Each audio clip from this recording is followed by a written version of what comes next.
Hey guys, Scripted Beer with this video, and I am dumbfounded. This is even crazier than I thought it would be. Like, I had never seen this.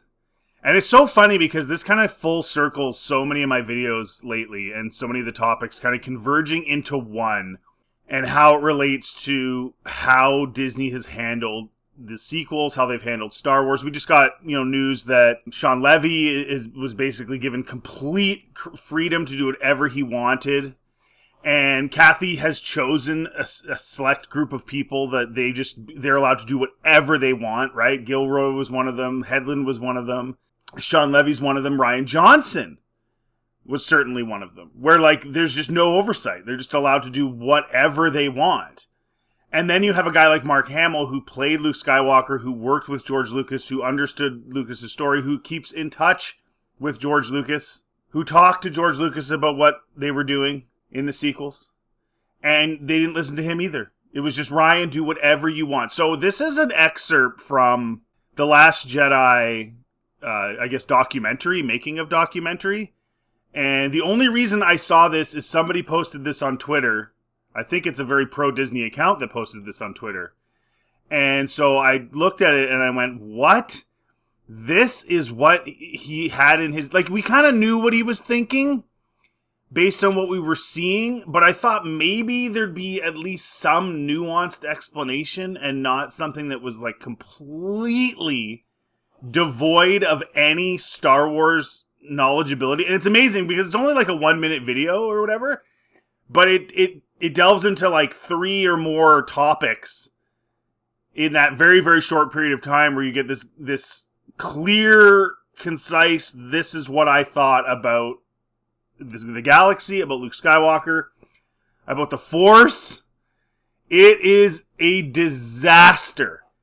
It is an absolute disaster that this guy did this movie. And I know we're years later and we're still going on about it, but I've never, this is mind-blowing. Let's check this out. Luke is closed off to the Force when we first meet him, and that made sense to me for a lot of reasons. So he says that Luke was on an island and that made a lot of sense to him. I needed to find a way into why he's on that island that wasn't just him hiding. So he has to find out a reason that's not just him hiding.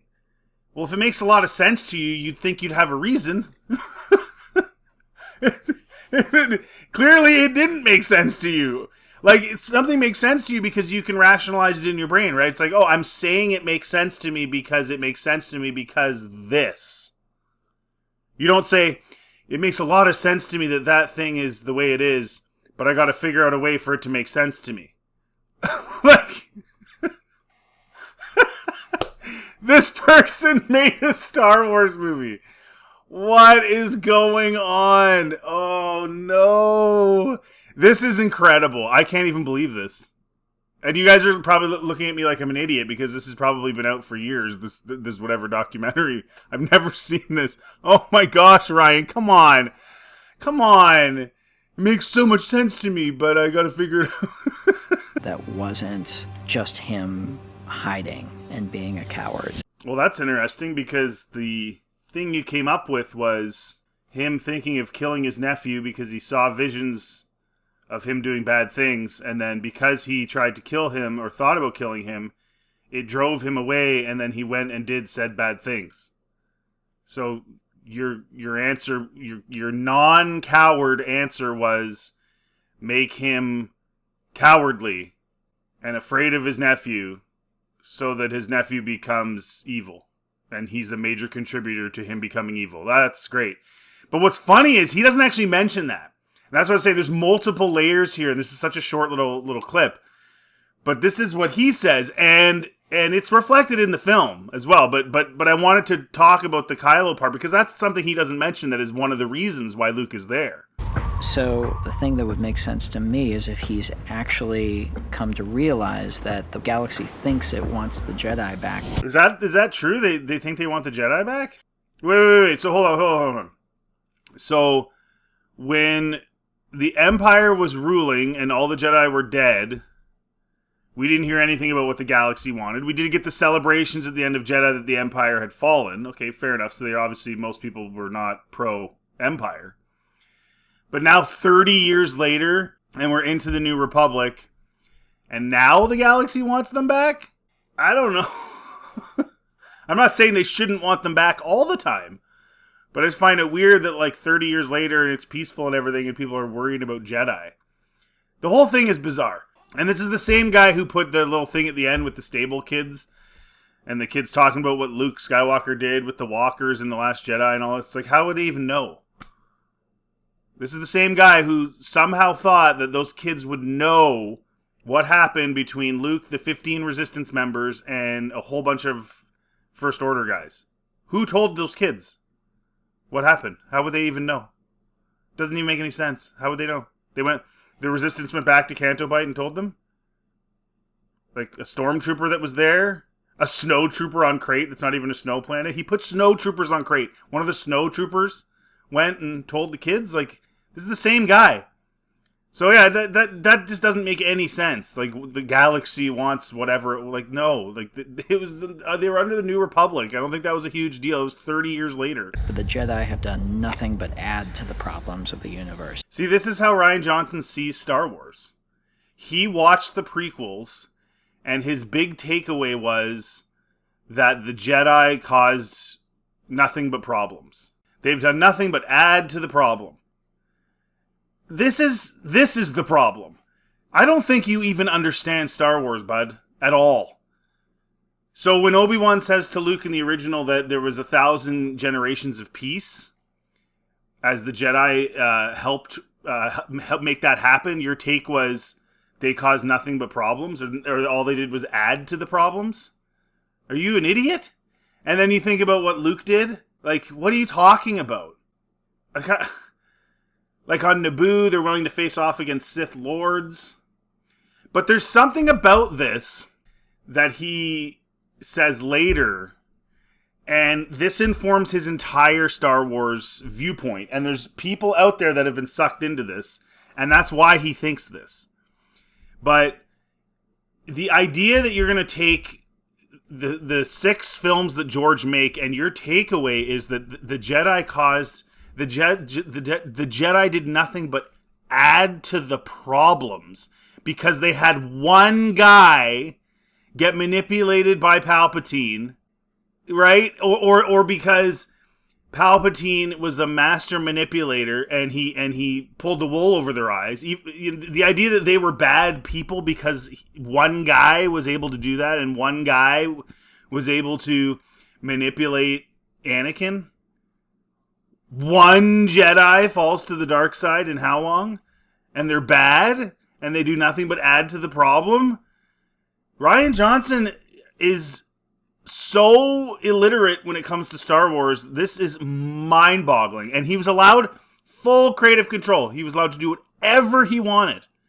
And this is the guy you give full creative control to that literally doesn't understand the most basic themes of Star Wars? The most selfless act he can do is to do what he couldn't do in The Empire Strikes Back and ignore the calls of help from his friends. Yeah, that's so, it takes a lot of strength to ignore your friends. So I will say this, at least he's honest about it. He's straight up ignored his friends. He straight up ignored what was going on. Leia was going through problems. Leia was being judged because they found out Vader was her dad. I don't even know how that would even be a thing, but they did that in the Aftermath books or whatever. Leia was kind of ostracized, had to start her own little resistance, is having problems. And the most courageous thing Luke could do, in Rian Johnson's eyes, was to ignore his friends' calls. And that's so much better than what he did in Empire, where he loved them so much he put himself in harm's way. That's courageous. He said it earlier. This is how he figured out how to make it so he was courageous. By not doing anything, he was courageous as far as Rian Johnson's concerned. Rian Johnson is living in topsy-turvy land. Up is down. Right is left for Rian Johnson. This is just, but he's being brutally honest about it. He's not candy coating it. He's telling us, like, he has no clue what he's doing. He had absolutely no idea what he was doing. He had no idea about any of the characters or how Star Wars even works. Or the Jedi or anything. I don't think he knew anything. I mean, I don't know, Ryan, maybe before you shot the movie, you should have watched the 6 films and got a little refresher course, maybe? Maybe you didn't do that? Maybe you watched them when you were a kid and you haven't watched them in so long you forgot about what the themes were and what the story arcs were and stuff and the whole point of everything was? This is your idea of courage? A bum sucking titty milk on an island? And lock himself off. And suddenly it turns to this kind of burden that he has to hold.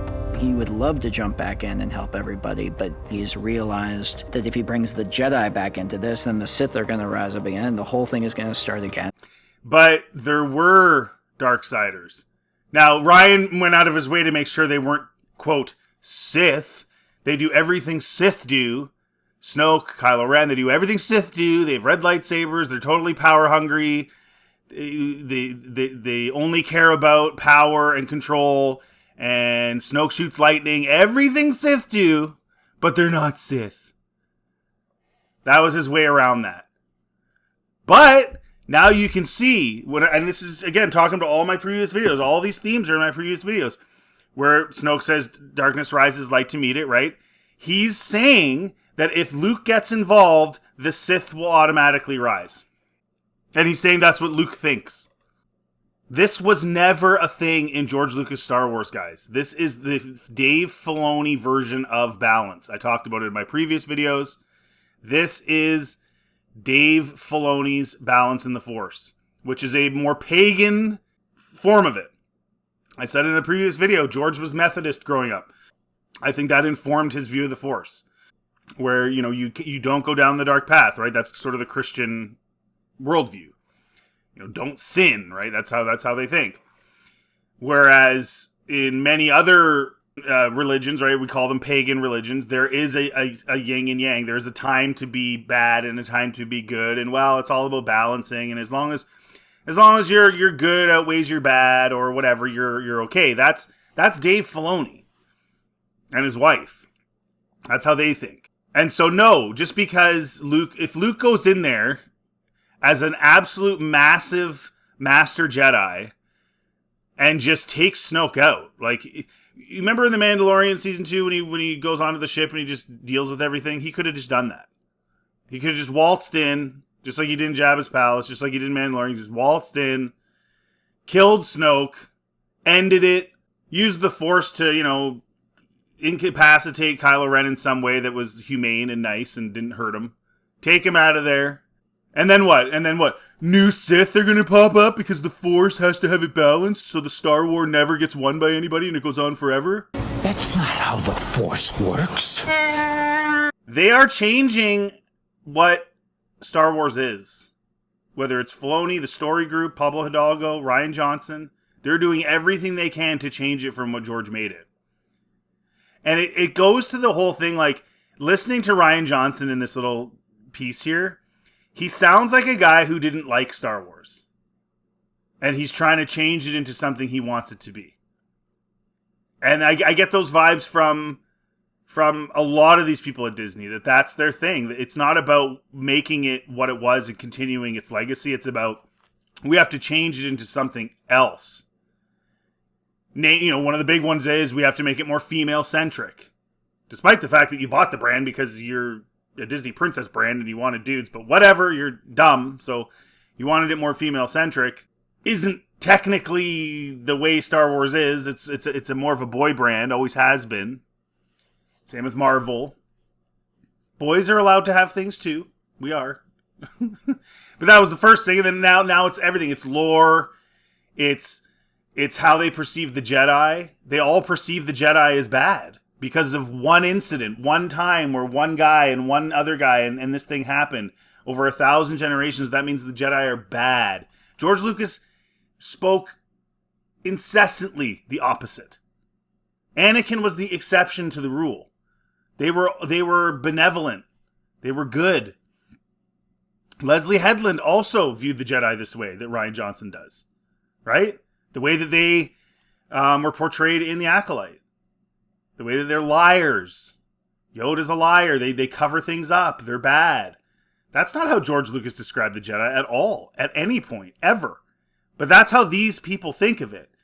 So these people aren't even really fans. And it blows my mind that Dave Filoni could have spent all that time with George Lucas and still abandon basic tenets, like what balancing the Force is, like what the Jedi really are, supporting this whole thing with Luke, which he did. He was in a lot of those meetings. I don't understand how that's even possible if you're a good person, an upstanding person who was friends with George Lucas. I don't know how you could even do that. Rian Johnson is not a Star Wars fan. Rian Johnson is a fan of the iconography of Star Wars, but he has absolutely no clue about the underlying themes and the humanity of it and what it all means and how it's supposed to impact us as the viewer and how we see things. He doesn't understand the family aspect of it at all.